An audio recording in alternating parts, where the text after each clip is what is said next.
সবচেয়ে বড় দায়িত্ব আমাদের, ফরজ দায়িত্ব, প্রথম হলো নিজেকে জাহান্নাম থেকে বাঁচানো। কি? নিজেকে জাহান্নাম থেকে বাঁচানো। কারণ এটাই যে আল্লাহ কিন্তু আপনাকে পছন্দ করে মানুষ বানাইছেন। প্রত্যেক ব্যক্তির পছন্দের একটা দাম আছে না নাই? আপনার পছন্দের দাম আছে না নাই? প্রত্যেক ব্যক্তির কিন্তু পছন্দের একটা দাম আছে, ঠিক না? ছোট হোক বড় হোক, বাচ্চারও তো পছন্দের একটা দাম আছে, ঠিক না? তাহলে আল্লাহ কিন্তু আপনাকে পছন্দ করে মানুষ বানাইছেন। আল্লাহ যদি পছন্দ না করতেন, আপনি আর আমি মানুষ হতে পারতাম না। পারতেন? দ্বিতীয়, আল্লাহ কিন্তু পছন্দ করে আপনাকে মুসলমানের ঘরে পাঠাইছেন। আল্লাহ যদি পছন্দ না করতেন, তাহলে আপনি মুসলমানের ঘরে আসতে পারতেন না। বলবেন মুসলমানের ঘরে আসার দ্বারা আমার বেনিফিট কি হইল, লাভ কি হইল? হয়তো আজকে আপনাকে আমি লাভ দেখাইতে পারবো না, শুধু বুঝাইতে পারবো। আপনি যদি নিজেকে মুসলমান স্বীকৃতি দিয়া মরে গেলেন, সারা জীবন স্বীকৃতি দিলেন যে আমি মুসলমান, এই হিসাবে চলে গেলেন, আর দুনিয়ার কাগজে কলমেও জানলো আপনি মুসলমান, তাহলে হইতে পারে একদিন একটা পর্ব আসবে যে কাফেররা দোজখে দেখা আপনাকে বলবে যে কিরে, তুই না মুসলমান ছিলি, তুই আমাদের সাথে কেন? তুই এটা বলতে দেরি, আল্লাহর রহমতে জোশ আসতে দেরি হবে না। আল্লাহ ঘোষণা দিবে, ওকে বাহির করো, দোজখ থেকে বাহির করো, জান্নাতে পাঠাও। এই দৃশ্য দেখা কুরআন বলে কাফেররা বলবে ইয়াউমা ইয়াওয়াদ্দুল্লাযীনা কাফারু লাউ কানু মুসলিমিন। হায়, আমরা যদি এদের মতোই নামদারি মুসলমান হইতাম, তাইলে আজকে আমাদেরকে দোজখের থেকে বাহির, আমাদের জন্য দোজখ থেকে বাহির হওয়ার সুযোগ হতো। কিন্তু আমরা তো এদের মতো নামদারি মুসলমানও ছিলাম না, বিধায় আমরা তো চিরদিনই এখানে থাকব। তো ওদের ক্রিটিসাইজ করার কারণে, ওই যে আপনি সারা জীবন স্বীকারোক্তি দিছেন আমি মুসলমান, কাগজে কলমে লেখছেন আমি মুসলমান, ওই বেনিফিট যদিও আজকে আপনি পান না, আপনি প্রশ্ন উঠাইয়া দিতে পারেন যে মুসলমানের ঘরে আইসা আমার লাভটা কি হলো? তো আপনাকে আমি এতটুকু বুঝাইতে পারবো, কিন্তু দেখাইতে পারবো না। দেখানোর জন্য ওই দিনের অপেক্ষা করতে হবে, যেই দিন কাফেররা বলবে যে তুমি আমাদের সাথে কেন? আমরা তো সারা জীবন অনলাইনে দেখলাম তুমি নিজেকে মুসলমান লিখতে, তুমি মুসলমান বলতে, তুমি মুসলমান স্বীকার করতে, তো তুমি আমাদের সাথে কেন চলে আসলা? ওই দিন বেনিফিট দেখব। তো যেটা বুঝাইতেছিলাম, নিজেকে জাহান্নাম থেকে বাঁচানো, এটা হলো আমার সবচেয়ে বড় ফরজ দায়িত্ব। শুধু দায়িত্ব না, ফরজ দায়িত্ব। কেননা আপনার পছন্দের যদি মূল্য থাকে, তাহলে আল্লাহর পছন্দের কোনো মূল্য নাই না? নাই। আল্লাহ আমাকে প্রথম পছন্দ করছে মানুষ হিসাবে, দ্বিতীয় পছন্দ করছেন মুসলমান হিসাবে, তৃতীয় পছন্দ করছেন উম্মতে মুহাম্মদী হিসাবে, খায়েরে উম্মত হিসাবে, সর্বশেষ উম্মত হিসাবে। বরং কিয়ামতের দিন আল্লাহর পক্ষে সাক্ষী হিসাবে। আর কয়টা বলবো? 5টা কিন্তু বইলা ফেলছি, আরো 5 ডজন বলা যায়। আল্লাহ কিন্তু আপনাকে পছন্দ করছেন। আপনার রং যেমনই হোক, ডং যেমনই হোক, বংশ যেমনই হোক, পেশা যেমনই হোক, এলাকা যেমনই হোক, কথাবার্তা যেমনই হোক, দুনিয়ার দিক ভিতরে আপনি যেমনই হন, আপনাকে কিন্তু আল্লাহ 5 বার বললাম পছন্দ করছেন। আরো 5 ডজন বলতে পারি, সবগুলো আল্লাহর পছন্দের। বিদায় আল্লাহ প্রথম দাবি রাখতেছেন, তুমি তোমাকে জাহান্নাম থেকে বাঁচাও। এটা বাঁচানো ফরজ। যেমন মাগরিবের নামাজ ফরজ ছিল, ইচ্ছা করলে এই এলাকাবাসী, ইচ্ছা করলে মাদবদিয়ালারা মাগরিবের নামাজে নিজেকে জাহান্নাম থেকে বাঁচাইতে পারত। প্রমাণ দিতেছি আমি, ইচ্ছা করলে বাঁচাইতে পারত, জাহান্নাম থেকে বাঁচাইতে পারত। যদি মাগরিবের নামাজে জুমার নামাজের চেয়ে বেশি উপচে পড়া বীর হইতো।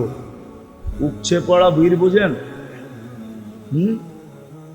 দারুণ ক্ষমতার অতীত বীর, দারুণ ক্ষমতার অধিক বীর যদি হইতো, আর মাগরিবের নামাজ পড়া 7 বার পড়তো। আমার লগে পড়েন, আল্লাহুম্মা আজিরনি মিনান নার, আল্লাহুম্মা আজিরনি মিনান নার, আল্লাহুম্মা আজিরনি মিনান নার, আল্লাহুম্মা আজিরনি মিনান নার, আল্লাহুম্মা আজিরনি মিনান নার, আল্লাহুম্মা আজিরনি মিনান নার, আল্লাহুম্মা আজিরনি মিনান নার। পড়তে দেরি, জাহান্নাম থেকে মুক্তি হইতে দেরি নাই। ইচ্ছা করলে পারত, কিন্তু জুমার সমান বিরত হয় নাই। কোন মসজিদে হয়েছে বলেন? মাধবদীর এই মসজিদ বাদেই দিলাম, কোনো মসজিদে হয় নাই। যদি মাগরিবের পরে পড়তো তাহলে প্রথম পুরস্কার জাহান্নাম থেকে মুক্ত। বিশ্বাস হয় না? হ্যাঁ, জাহান্নাম থেকে মুক্ত। সুবে সাদে খাওয়ার 1 সেকেন্ড আগেও যদি মারা যায় তাইলে শহীদি মৌত। দ্বিতীয় পুরস্কার, মানুষ হয়তো দিনে মরে নাইলে, ঠিক তো? যদি সুবে সাদেকের 1 সেকেন্ড আগেও মারা যেত তাইলে শহীদি। আর শহীদ হইয়া যে মরে ও যায় কোথায়? কোথায়? তাহলে তৃতীয় হইতো জান্নাতের প্রবেশপত্র। কিন্তু বীর তো হয় নাই। মা বোনরও মনে হয় এরকম আজান শুনতে দেরি, সব ফালায়া থুয়া যায় নামাজের দিকে দৌড়াইতে দেরি করে নাই। এরকম মনে হয় না এই এলাকায়। নামাজ পড়েই সালাম ফিরাই, কারোর সাথে কথা না বইলেই আল্লাহুম্মা আজিরনি মিনান নার কোনো কঠিন না? অনেক লম্বা, লম্বাও না, কঠিনও, সহজ। যদি পড়তো তো প্রথম দায়িত্ব হইল, ভালো মতে বোঝেন কিন্তু,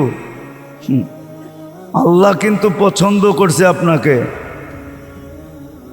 বাকিগুলা বললাম না, ওয়া আম্মা বিনিআমাতি রাব্বিকা ফাহাদ্দিস বললাম না। শুধু পছন্দ করেন নাই, 24 ঘন্টা লালন পালন করেন, 24 ঘন্টা। 1 সেকেন্ডের জন্য যদি লালন পালন ছেড়া দেন, তাহলে শুধু আপনি আর আমি না, এই জগৎটাকে যদি আল্লাহ 1 সেকেন্ডের জন্য ছেড়া দেন, 1 সেকেন্ডের জন্য, ওলামা থাকলে আমার কথা বিশ্বাস করবে।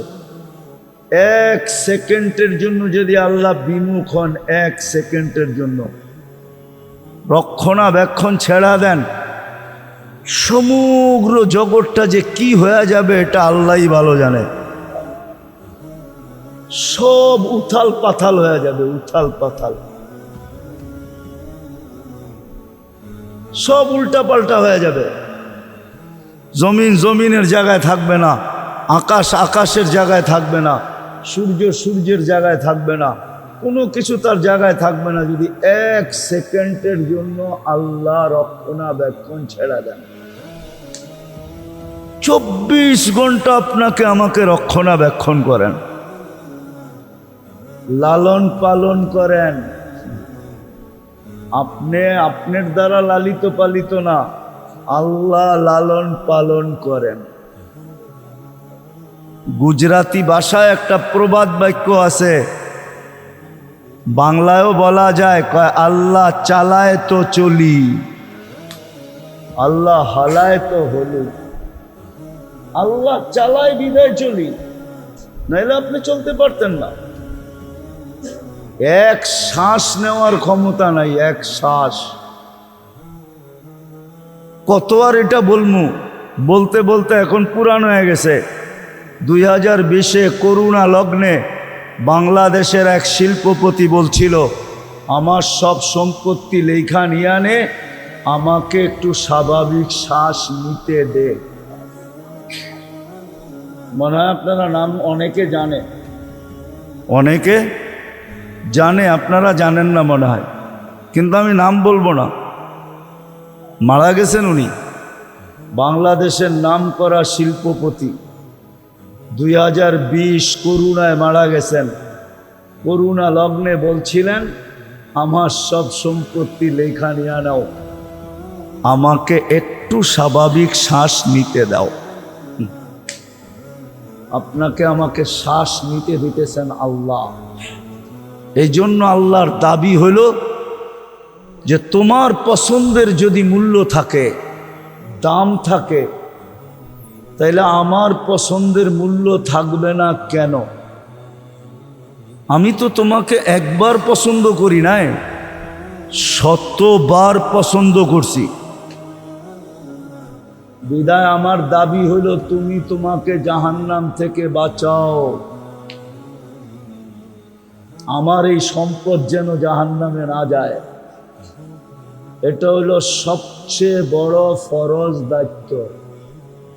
আরে বুঝাইতে পারলাম? ভালো মতে গাথেন কিন্তু, নাইলে এটার জবাব দিতে 50,000 বৎসরও লাগতে পারে। বলবেন 60-70 বৎসরের জবাব দিতে 50,000 বৎসর লাগবে কেন? তাহলে আপনাকে আমি দেখাই, ডেলি 1,60,000 বার শ্বাস প্রশ্বাস নেন, 60 বৎসরে কতটি নিছেন? ডেলি 1,60,000 বার। মাসে কতবার? 12 মাসে কতবার? 60 বৎসরে কতবার? আল্লাহ যদি জিজ্ঞাসা করে এর বিনিময় কি নিয়ে আসছত, আগে যোগ কইরা দেখা যে 60 বৎসরে কতবার শ্বাস প্রশ্বাস নিছস, এটা আগে দেখা। তারপরে বল প্রত্যেক শ্বাসের বিনিময় কি নিয়ে আসছস। মনে হয় বুঝাইতে পারি নাই। হইতে পারে যদি না বাঁচাইলাম 60-70 বৎসরের হিসাব দিতে 50,000 বৎসর লাগতে পারে, 50,000 বৎসর। বানায়া বলতেছি না, কোরআনে আছে 50 আলফা সানা মিম্মা তাউদ্দুন, 50,000 বৎসর লাগতে পারে। কিন্তু বলবেন যে যুক্তিতে তো ধরে না, 50,000 বৎসর কেন লাগবে 60 বৎসরের হিসাব দিতে? তাহলে যুক্তি দিয়া দেখাইলাম। আল্লাহ বলে বেলি 550 লিটার অক্সিজেন নিছ, বৎসরে 2,750,000 লিটার, 60 বৎসরে কত লিটার নিছ? এটার বদলায় কি নিয়ে আসছো বলো? 24 ঘন্টায় কতটুকু নুন খান? আল্লাহর নেয়ামত কতটুকু বুক করেন? আরে বলেন না, কতটুকু বুক করেন? কয়বার ডেলি আল্লাহ বলেন?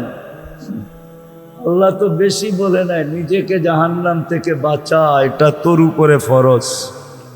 প্রত্যেক আকেল বালেক নর নারীর উপরে ফরজ নিজেকে জাহান্নাম থেকে বাঁচানো।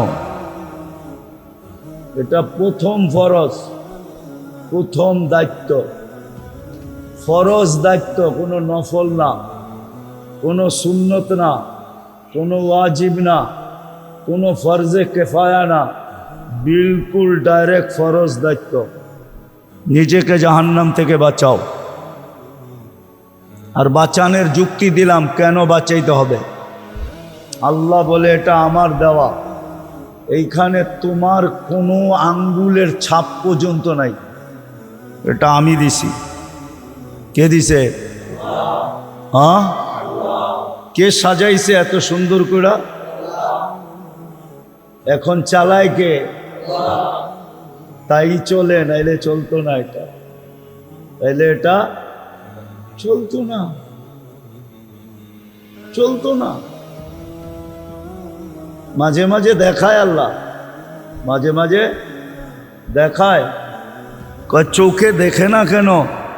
কয় পিছনের রক শুকায় গেছে, পানি শুকায় গেছে। কি আপনি তো বরাবর দেখেন, আপনারটা শুকাইল না কেন? আল্লাহ দুই একটা দৃষ্টান্ত দেখায়, বিদায় মনে থাকবে তো। প্রথম ফরজ কি আমার উপরে? দায়িত্ব কি? নিজেকে নিজেকে পদ্ধতি ছিল বাঁচানোর, সহজ পদ্ধতি ছিল বাঁচানোর, সহজ পদ্ধতি ছিল। বুঝছি আমি, সবাই আপনারা লাউড স্পিকার দিয়ে শুনতে চান, কান দিয়ে শুনতে চান না। যেই মজমা আমার আওয়াজ দিয়ে শোনানো যায়, এই লাউড স্পিকার কিচ্ছু লাগে না। দেন দেন শুনবেন, লাউড স্পিকার লাগবে না। একটু পরপরই এসে এটা ঠিক করে কি কন, দেন দেন শুনবেন কথা। তো প্রথম দায়িত্ব হলো নিজেকে জাহান্নাম থেকে বাঁচানো। প্রত্যেক আকেল বালেক, নারী পুরুষ, সবার উপরে আল্লাহর পক্ষ থেকে ফরজ অর্পিত দায়িত্ব হলো নিজেকে জাহান্নাম থেকে বাঁচাও। আমি একটা সহজ পদ্ধতি দেখায় দিছিলাম যে মাগরিবের পরে যদি, মাগরিবের জন্য যদি মসজিদে ভিড় করত আর আজান সালাম দেওয়ার সাথে সাথে যদি সবাই হাতের কর গয়না পড়া ফেলতো, আল্লাহুম্মা আজিরনি মিনান নার 7 বার, তো সুবে সাদেক হওয়া পর্যন্ত প্যাক হয়ে যেত, প্যাকেট হয়ে যেত, প্যাকেট। যে 1 সেকেন্ড আগেও মরলে জাহান্নাম থেকে কি মুক্ত। আবার ফজরে এরকম ভিড় হইতো, যেরকম জুমার চেয়ে বেশি ভিড় হইতো ফজরে। কেন হাদিসে আছে, ফজর পড়া যে আবার 7 বার পড়বে জাহান্নাম থেকে মুক্তি। সূর্য ডুবার 1 সেকেন্ড আগেও যদি মরে, 1 সেকেন্ড আগে জাহান্নাম থেকে মুক্ত। শাহাদাতের মৌত, জান্নাতের প্রবেশপত্র হাতে, জান্নাতের প্রবেশপত্র। কিন্তু মাগরিবে যাওয়ায় তার 10 ভাগের 1 ভাগ তো ফজরে হয় না। এর 10 ভাগের 1 ভাগ মুসল্লিও ফজরে হয় না। ভালো মতে দিলে গাথেন, কিন্তু আমাদের দায়িত্ব ঘাম জড়ায়া বলা। এই জন্য বলতেছি, প্রথম দায়িত্ব হলো আমার নিজেকে জাহান্নাম থেকে, কারণও বইলা দিছি, কেননা আল্লাহ পছন্দ করছে আমাকে। বলে না আমি পছন্দ করছি বইলা কথা, আল্লাহ বলে আমি পছন্দ করছি বইলা কথা, দাবি তোমাকে জাহান্নাম থেকে বাঁচাও। দ্বিতীয় ফরজ দায়িত্ব হলো তোমার পরিবারকে জাহান্নাম থেকে বাঁচাও। দরকার হলে পাও ধইরা বাঁচাও, দরকার হলে। এখানে একজন অভিভাবকও নাই বলতে পারবে না যে আমি জাহান্নাম থেকে বাঁচানোর জন্য আমার ছেলের পাও ধরছি, আমার গড়ালাদের পাও ধরছি, একজনও নাই। অথচ চিল্লায় যায় অনেকজনের পাও ধরছে, এরম লোক এখানে আছে। কি রাগ হয়ে গেলেন তাবলিগালারা? চিল্লায় যায় কি করছে? নাই কেউ এখানে চিল্লায় যায় পাও ধরছে, কিন্তু বাড়িতে পাও ধরে নাই। তো ফরজ ছিল দোকানে যাওয়ার জন্য পাও ধরে, বাপে তোর পাও ধরি আমার শরীর আর চলে না, তুই যা দোকানটা একটু খালি খুললা বয়া থাকবি। ধরে না, ধরে না, শুধু খুইলা বয়া থাকবি, তোর কিচ্ছু করতে হইব না, বাকি কর্মচারীরা করব, তুই খালি ক্যাশটায় বয়া থাকবি। তোর পাও ধরি, তুই ফ্যাক্টরিতে যা একটু খালি বয়া থাকবি, এটার জন্য পাও ধরে, কিন্তু জাহান্নাম থেকে বাঁচানোর জন্য পাও ধরে না। গড়ালারা একটু বেকা হয়া যদি কয় অটো কিন্তু ডাইকা লাইছি, কাপড় দিয়েও গুছায়া লইছি, বাপের বাড়ি কিন্তু এক্ষণই যামুগা, তাইলে এখানে বহুত আছে যারা কইব পাও ধরি যায়ও না, আমার ইজ্জত আছে। কি কইবেন না? রাগ হয়ে গেলেন? হ্যাঁ, কি পাও ধরবো, কিন্তু জাহান্নাম থেকে বাঁচানোর জন্য পাও ধরে নাই। এটা দ্বিতীয় ফরজ ছিল। দ্বিতীয়, রাগ হয় না আমাদের উপরে, চিল্লা আলারা। দ্বিতীয় ফরজ ছিল আপনার জন্য ঘরের মানুষের পাও ধরা, কেননা এক ঘরের নারী 4 জনকে নিয়ে জাহান্নামে যাবে। 4 জনকে। কয়জন? স্বামী, মা, বাবা, বড় ভাই, সন্তান মা বাবাকে জাহান্নামে ঢুকায়া তারপরে জাহান্নামে যাবে, এর আগে যাবে না। দ্বিতীয় আমাদের দায়িত্ব ছিল পরিবারের লোকজনকে, ঘরের লোকজনকে জাহান্নাম থেকে বাঁচানো। এটা আমাদের দায়িত্ব ছিল, ঘরের লোকদেরকে জাহান্নাম থেকে বাঁচানো।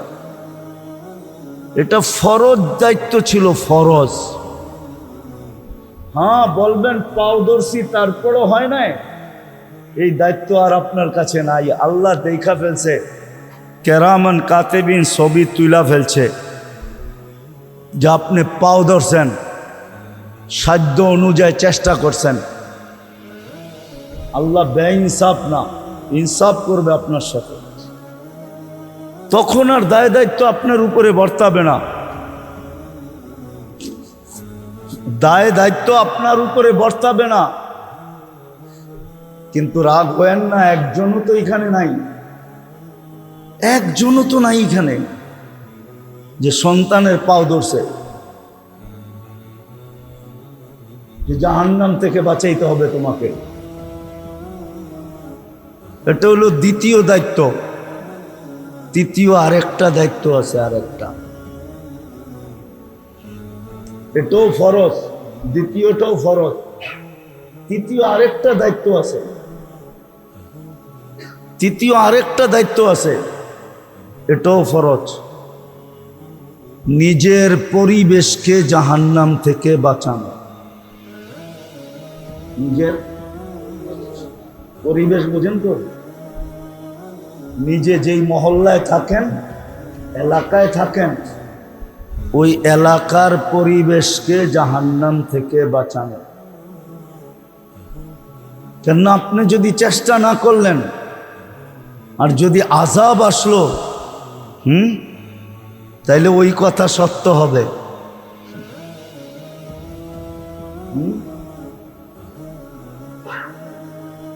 কবি বলছিল আর কি, লাগ যায় আগার আগ, যদি পুরা মহল্লা আগুন লেগে যায়,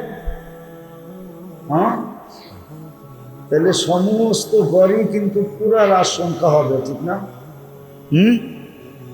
সমস্ত ঘরেই পুরার আশঙ্কা থাকবে, হবে। কেননা এই মহল্লায় তো আমার ঘর একলা না, আপনার ঘর একা। আপনার ঘর তো একা না।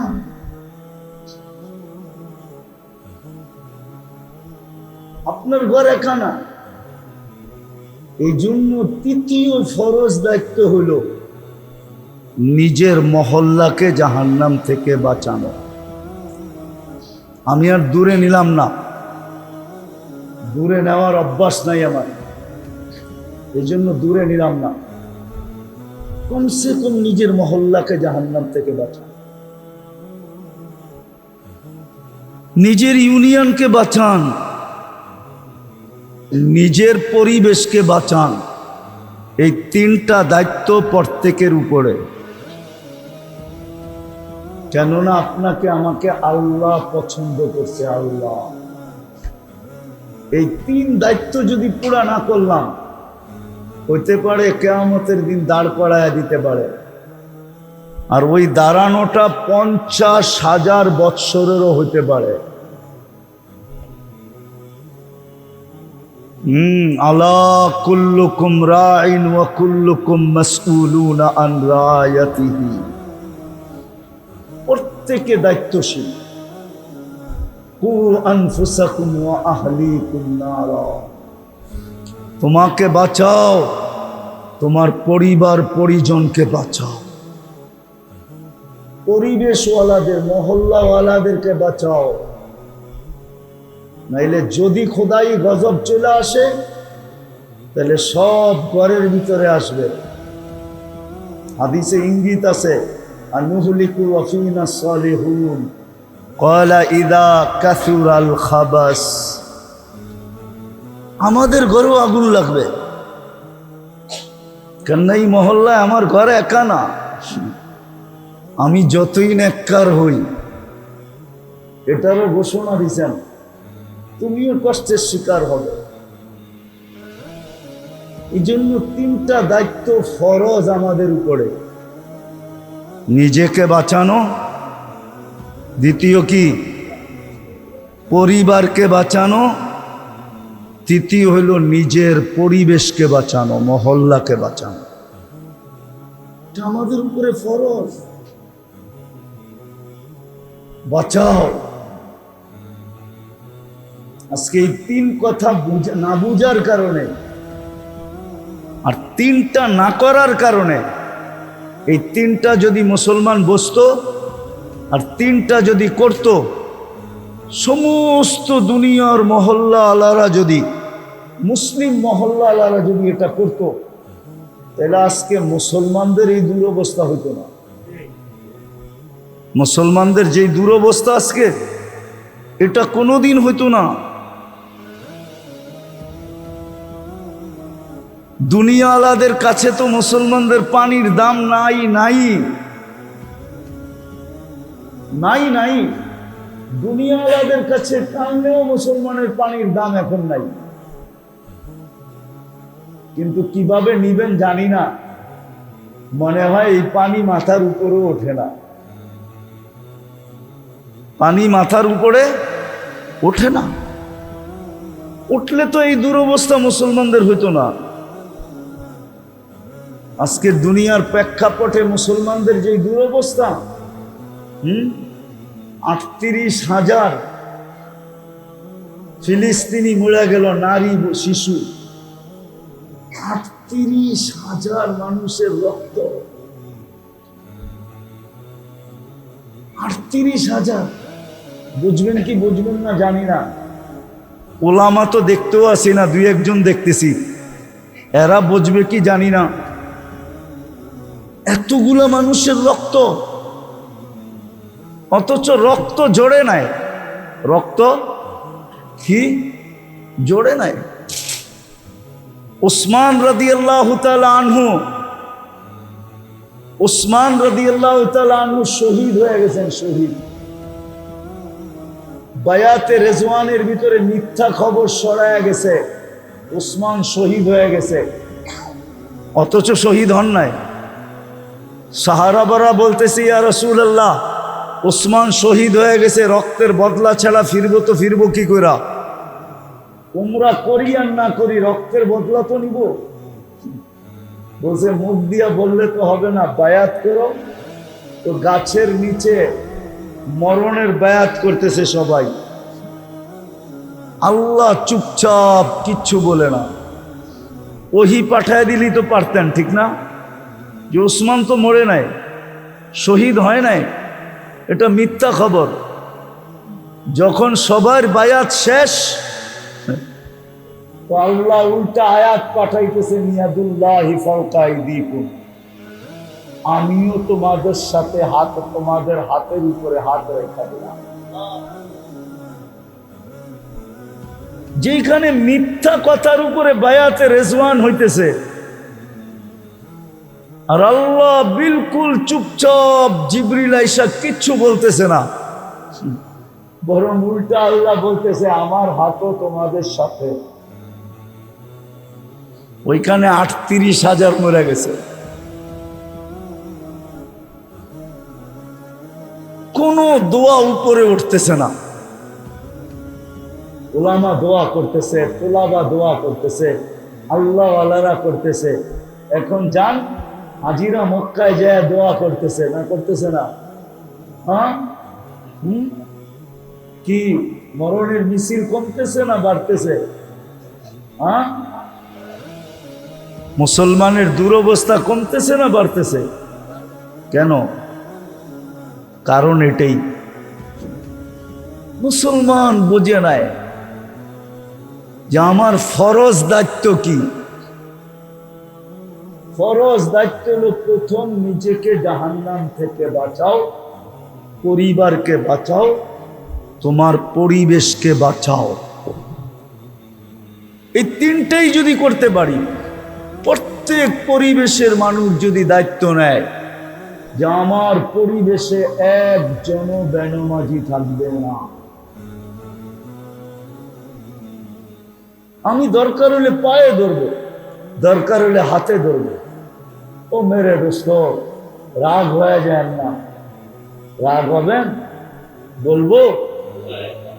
এইখানের তাবলিগওয়ালারা আছে, এই মহল্লার তাবলিগওয়ালা দূর দূর যায় মানুষের পাও ধরতেছে, কিন্তু এই মহল্লাবাসীরা তাদের পাও ধরতেছে না, যে আমি তোমাদের পাও ধরতেছি।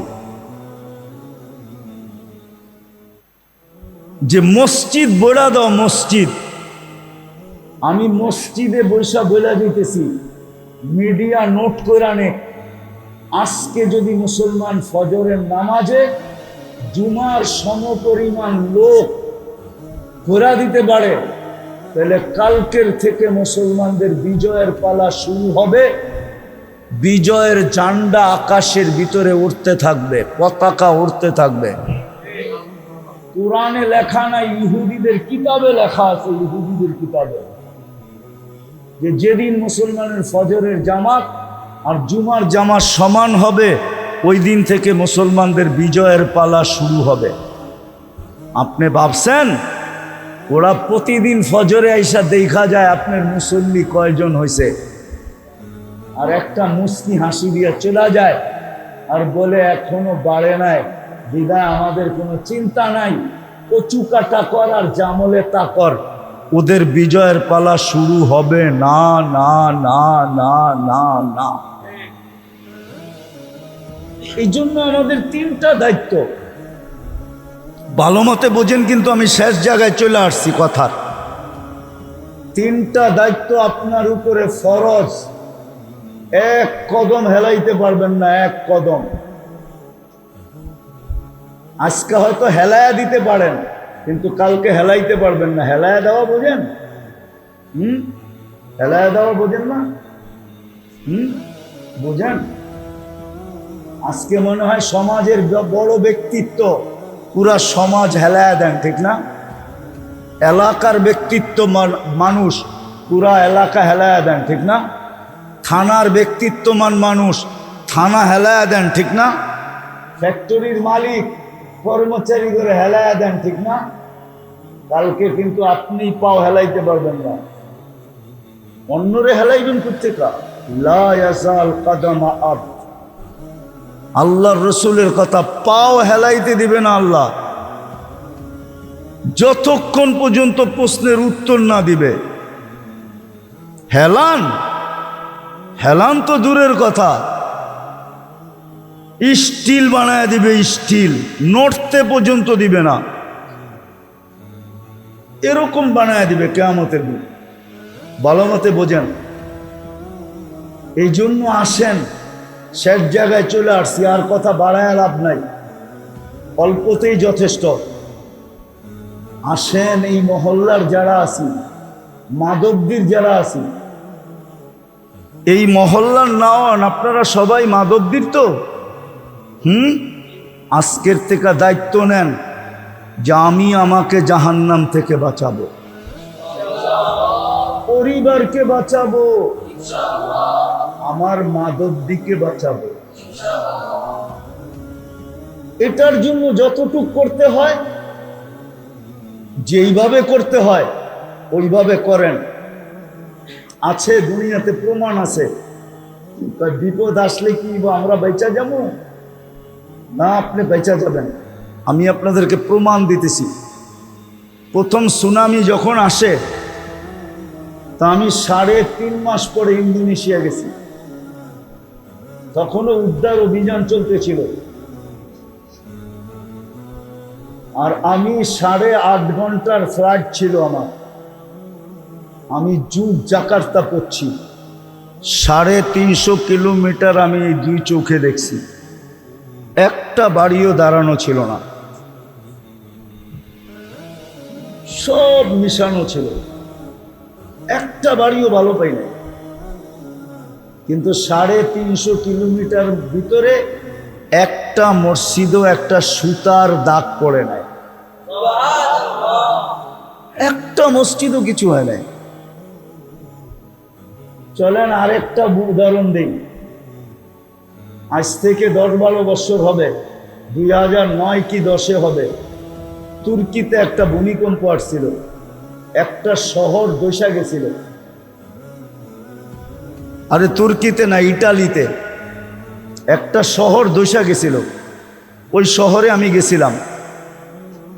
ওই শহরে একটা মসজিদ ছিল, ওই মসজিদে আমি বয়ান করছি। পুরা শহর ধসে গেছে, কিন্তু ওই মসজিদ কিচ্ছু হয় নাই। আপনারা যদি শুরু করেন, তাহলে বিপদ আইলে আল্লাহ বাঁচায় দিবে। বিপদ আসলে কি করবে? বাঁচায় দিবে। আমি এতটুকু আপনাদেরকে বলবো, আমি 3 চিল্লা বলবো না, আমি এটা অভ্যস্ত না। আমি এতটুকু অবশ্যই বলবো যে মাধবদীর মানুষ, আজকে 3টা দায়িত্ব বোঝেন যেটা আপনার উপরে ফরজ। বাকি দূর দূর যায় পাও ধরা, দুনিয়ার এই কোণার থেকে ওই কোণায় যাওয়া, এটা আপনার উপরে ফরজ না। হইতে পারে, কিন্তু কেফায়া হবে, ফরজ না। আপনার উপরে যেটা সবচেয়ে জরুরি ফরজ দায়িত্ব, সেটা হলো নিজেকে বাঁচাও, ঘরকে বাঁচাও, এলাকাকে বাঁচাও। আজকের এই মজমা যদি এই কথা আমার কথা যদি বুঝা থাকে, আর এই মজমা যদি আজকে অঙ্গীকার করে যে আমরা ওই পর্যন্ত বসবো না, ওই পর্যন্ত বসবো না, ওই পর্যন্ত বসবো না যতক্ষণ পর্যন্ত আমরা আমাদেরকে না বাঁচাইলাম, ঘরকে না বাঁচাইলাম, আমার মাধবদীকে না বাঁচাইলাম, ততক্ষণ পর্যন্ত আমি শান্তিতে বসবো না। যদি এই মজমাই আজকে এই প্রতিজ্ঞা করে নেয়, আর নিজে যেটা বুঝলো এটা মাধবদীর প্রত্যেক মানুষকে বুঝাইলো যে ভাই এতটুক কিন্তু আমাদের দায়িত্ব, ফরজ করতেই হবে। আর যদি সবাই বুঝা নিল, আর প্রত্যেকে যদি নিজেকে বাঁচানোর জন্য চেষ্টা করতে শুরু করলো, ঘরকে বাঁচানোর চেষ্টা শুরু করলো, মাধবদীকে বাঁচানোর, পরিবেশকে বাঁচানোর শুরু করলো, তাহলে মনে হয় দুনিয়ার ভিতরে সর্বপ্রথম মডেল ছিল জায়গা হিসাবে মদিনা মুনাব্বরা, মানুষ হিসাবে সাহাবায়ে কেরাম। তো আমার বিশ্বাস বাংলাদেশ কেন দুনিয়ার ভিতরে প্রথম মডেল হবে মাধবদী, জায়গা হিসাবে, আর মানুষ হিসাবে মডেল হবে মাধবদীর মানুষগুলা। কি এটা কি কঠিন? এটার জন্য বাড়ি ছাড়তে হবে, ঘর ছাড়তে হবে? কিচ্ছু না, বাড়িও ছাড়তে হবে না, ঘরও ছাড়তে হবে না, ব্যবসাও ছাড়তে হবে না, বাণিজ্যও ছাড়তে হবে না। প্রত্যেক মানুষ নিজের ক্ষেত্রে বসে যদি এই দায়িত্ব নেয়, আর হক্কানি আলেমদের থেকে জিজ্ঞাসা করে, হক্কানি একটা উদাহরণ দিলে বুঝবেন। আচ্ছা বলেন তো, MBBS ডাক্তার হইতে কয় বছর লাগে? কি 5 বছর? তো পুরান কথা বলতেছেন, ওটা পুরান। আগে 4 বছর ছিল, ইন্টার্নি 1 বছর ছিল, এখন ইন্টার্নি 2 বছর। আমার মনে হয় কি ছেলেরা কি কয়, যুবকরা কি কয় জানাজোনা নাই। বর্তমানে MBBS ডাক্তার হলে কয় বছর লাগে? না বেড়া, উত্তর ঠিক না। কি নাই কলেজে পড়ই না কেউ? হ্যাঁ,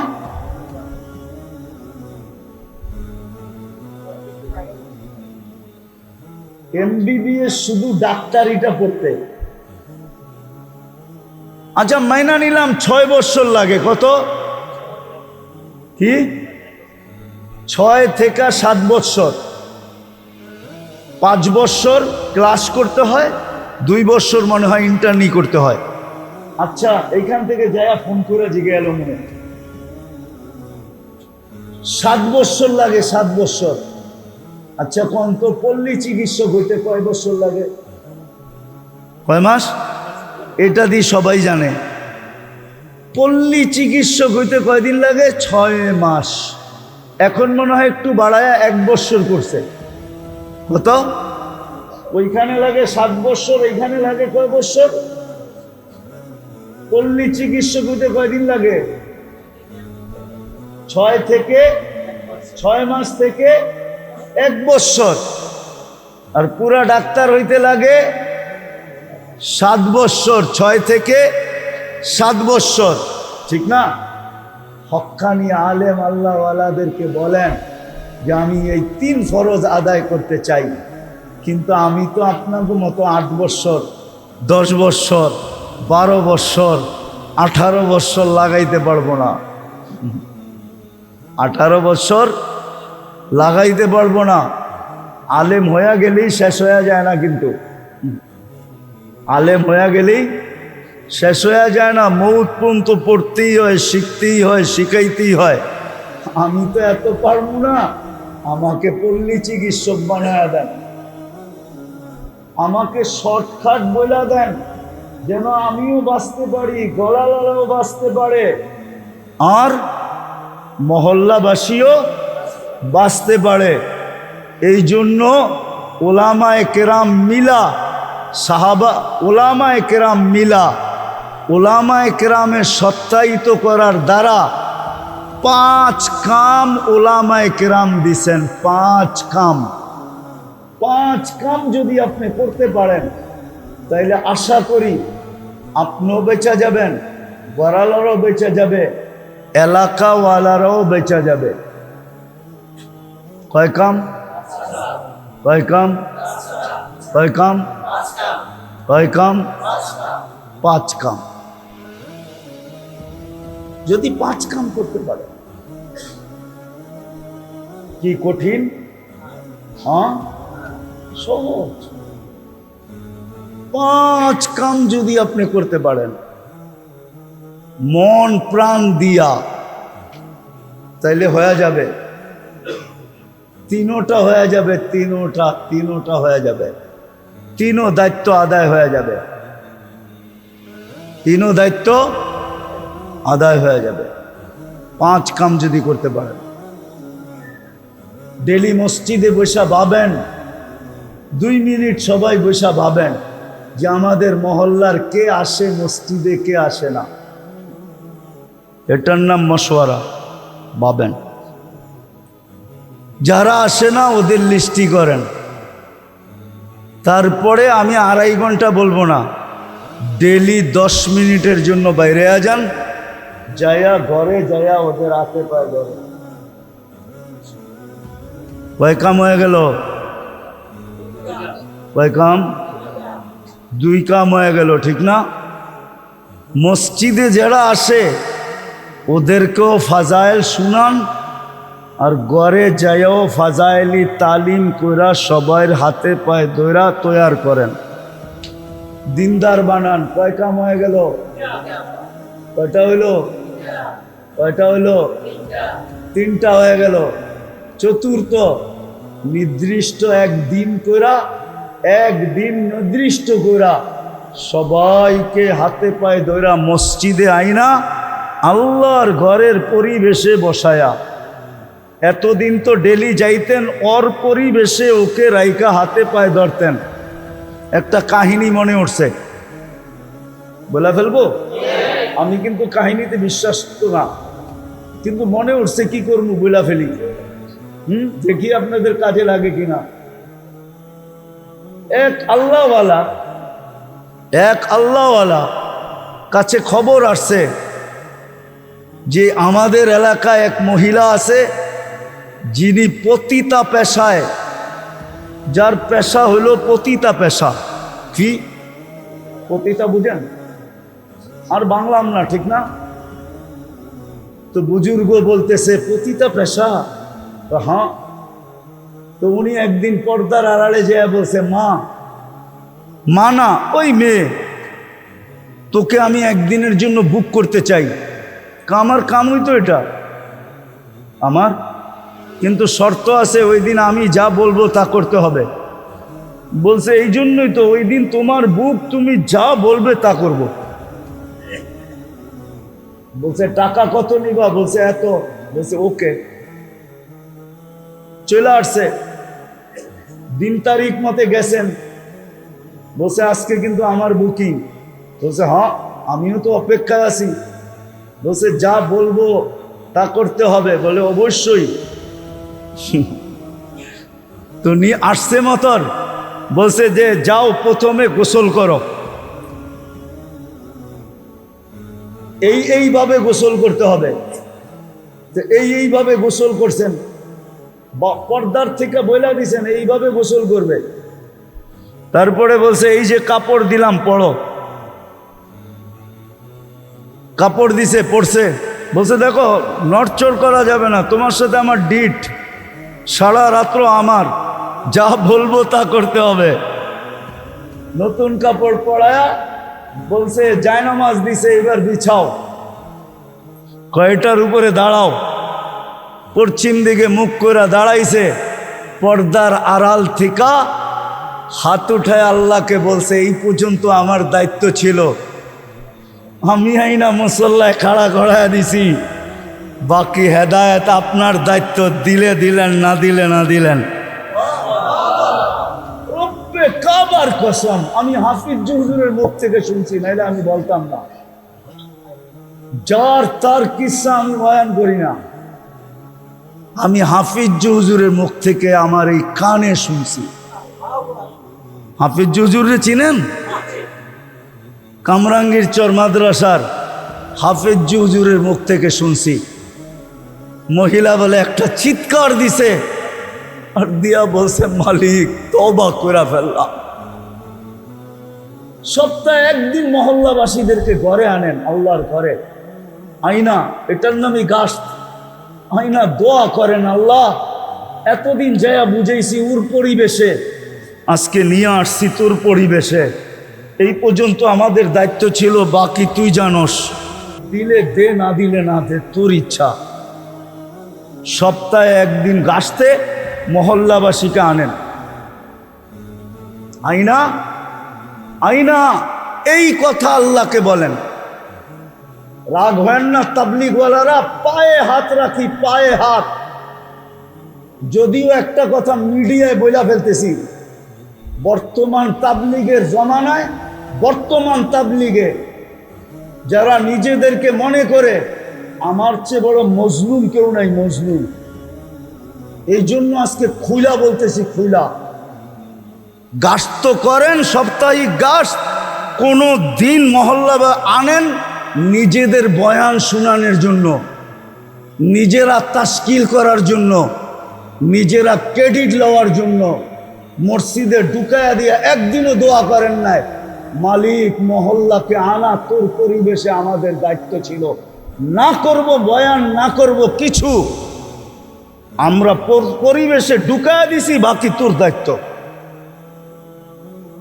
বলেন গাছের পরে কোন ব্যক্তি দাঁড়ায় এরকম দোয়া করছেন বৈশা? একজন হাত উঠায় বলেন করছেন কোনদিন? আল্লাহওয়ালারা শিখায়া গেছিল। মহল্লাবাসীকে সপ্তাহে একদিন আল্লাহর ঘরে আইনা পিছের থেকে দোয়া করেন, আল্লাহ ডেলি যাইয়া ওর পরিবেশে পাও ধরছি, আজকে তোর পরিবেশে আইনা ছেড়া দিছি, তুই জানোস, তোর কাম জানে, হেদায়েত দিলে দে, না দিলে না দে, আমরা গেলাম। তারপরে কথা বলেন কিছু, দেখেন কি হয়। কয় কাম হইল?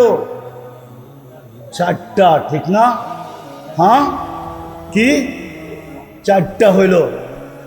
এইবার 3 দিন আল্লাহর ঘরের পরিবেশে থাইকা, মাসে 3 দিন আল্লাহর ঘরের পরিবেশে থাইকা, নিজের এলাকার ভিতরেই, নিজের থানার ভিতরেই, নিজের ইউনিয়নের ভিতরেই আল্লাহর ঘরে 3 দিন থাইকা মানুষকে এই কথা বুঝান, এই 3 কথা বুঝান, তোমাকে বাঁচাও, ঘরকে বাঁচাও, পরিবেশকে বাঁচাও।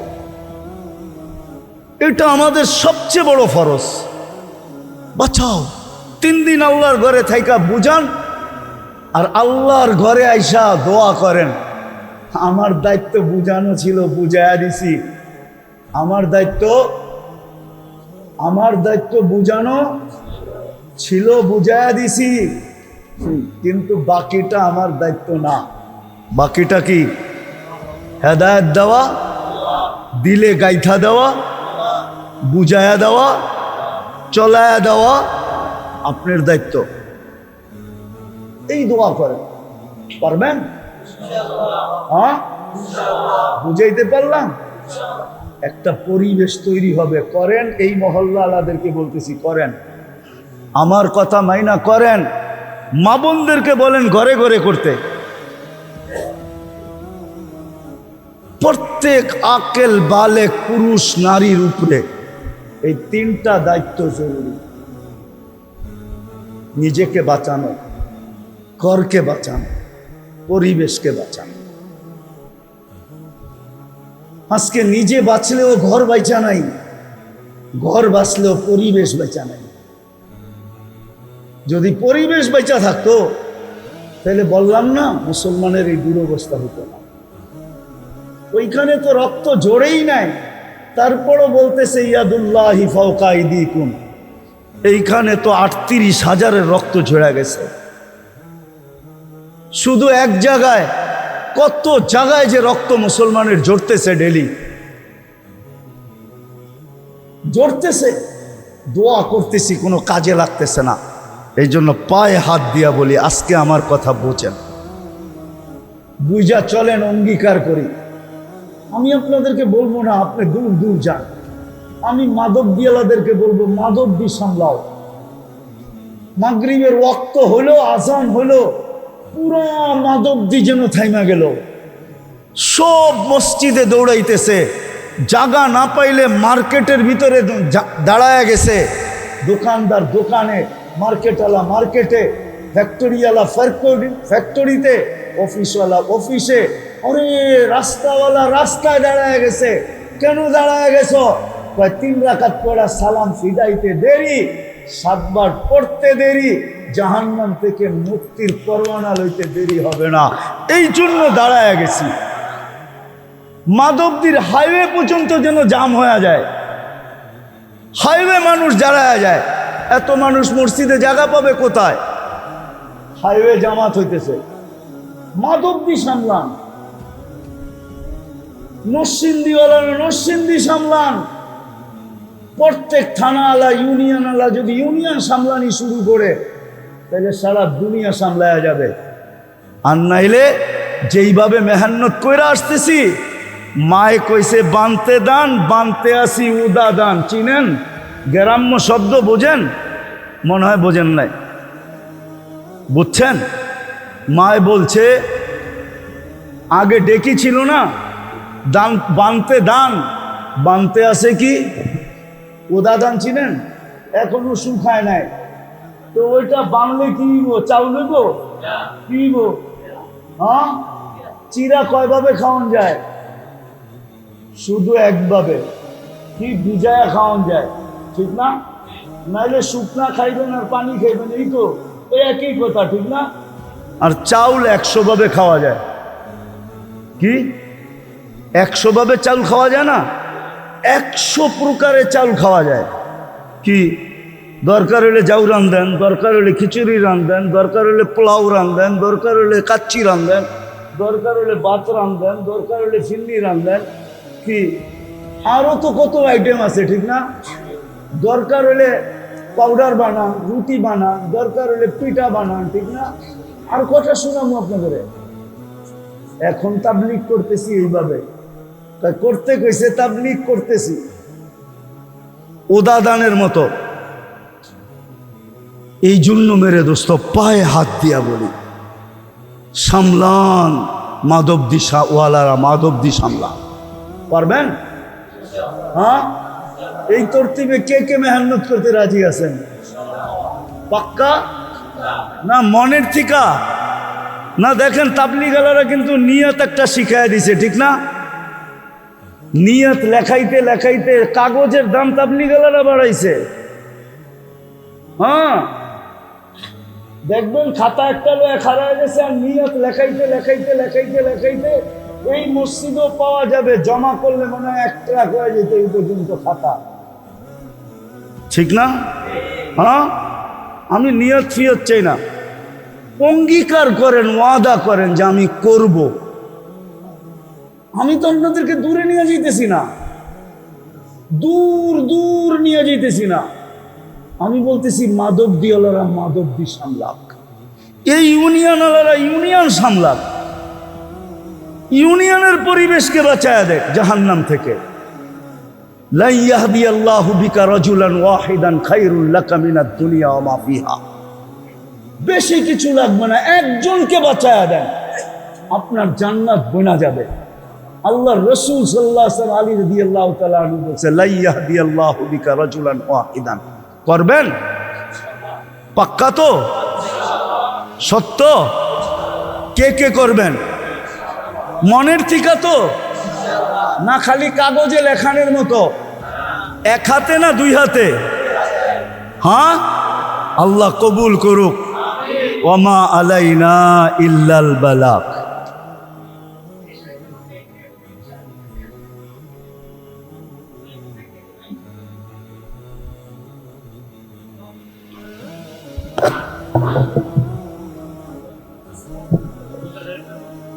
اللهم لك الحمد كما ينبغي لجلال وجهك وعظيم سلطانك আল্লাহুম্মা সাল্লি ওয়া সাল্লিম ওয়া বারিক আলা হাবিবিকা মুহাম্মদ। আয় আল্লাহ, আয় আল্লাহ, এই মজমা আপনি নিয়ে আসছেন, আর কেউ নিয়ে আসে নাই। আল্লাহ বেশি কিছু চাবো না, এই মজমাকে কবুল করেন, বাস আয়োজনকে কবুল করেন, মাদবদিওয়ালাদেরকে কবুল করেন। যে তিন কথা বললাম এই তিন কথার জন্য কবুল করেন। আল্লাহ এদের দ্বারা আপনি মাদবদিকে সামলায় আনেন। আল্লাহ এদের দ্বারা মাদবদিকে মডেল বানায় দেন। সারা দুনিয়ার কত মাটিকেই তো মডেল বানাইলেন, কত এলাকাকেই মডেল বানাইলেন। আল্লাহ এই মাদবদিকে এই দিক দিয়ে মডেল বানায় দেন।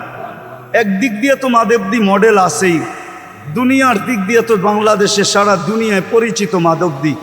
আয় আল্লাহ এই দিনের দিক দিয়ে আপনি মডেল বানায় দেন। আল্লাহ আজকে খালি ফিরত দিয়েন না, এর উসিলায় আল্লাহ মাদবদির মাটির নিচে যারা শায়িত আছে সবাইকে মাফ করে দেন। এইখানে যারা উপস্থিত এদের আত্মীয় স্বজন যারা কবরে আছে সবাইকে মাফ করে দেন। যার যে পেরেশানি আছে দূর করে দেন, প্রয়োজন আছে মেটায়া দেন, অসুস্থ আছে শেফায় কামেলা আজেলা দায়েমা মুস্তামেররা নসিব করেন। আয় আল্লাহ ফিলিস্তিনকে জয়যুক্ত করে দেন। আয় আল্লাহ হাজিদেরকে সহিভাবে হজ করা কবুল, হজের বরকত নিয়ে দেশে ফিরার তৌফিক নসিব করেন। ওসল্লাল্লাহু তাআলা আলা খাইরি খালকি মুহাম্মাদি ওয়া আলিহি ওয়া সাহবিহি আজমাইন বিরহমাতিকা ইয়া আরহামার রাহিমিন।